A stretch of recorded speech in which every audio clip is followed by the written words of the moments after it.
So I thought I'd show you a few simple tricks about using various adhesives to glue together a simple joint like this, which is intended to go together like that.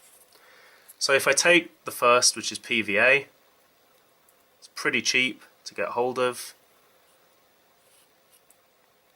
and doesn't have any major toxicity issues at all as it's water-based. If you apply a reasonable amount of glue in the joint there, you'll find that they go together quite easily, but the trouble is it takes a long time to dry, and so over time it often drifts.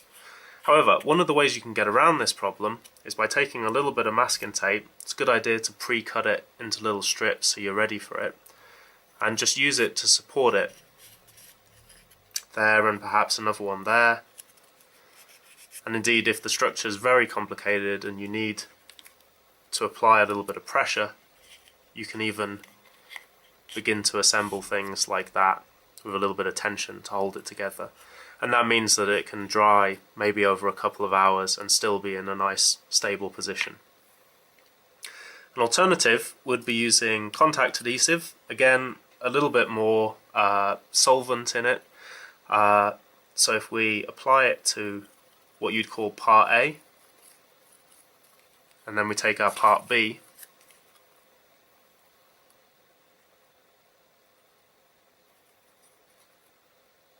now the intention with this glue is to let them dry for maybe 5-10 minutes and then push them together.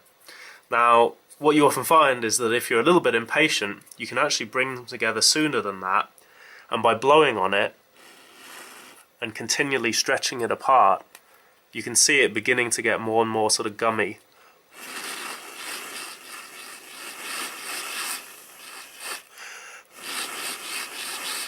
So by now it's really beginning to glue together quite nicely, and indeed it'll probably hold its own weight together, but just to be sure you could always put one bit of masking tape to hold it together safely and let it dry like that. Now finally, the one that I seem to be using a lot in the tutorials is hot melt glue gun. So again, nice and quick, put it inside the joint and bring it together while it's still hot. Now, one other tip is that if you actually get this wrong, you can actually use a hairdryer or indeed an industrial heat dryer, and you can heat this surface, pull it apart and then join it back together again.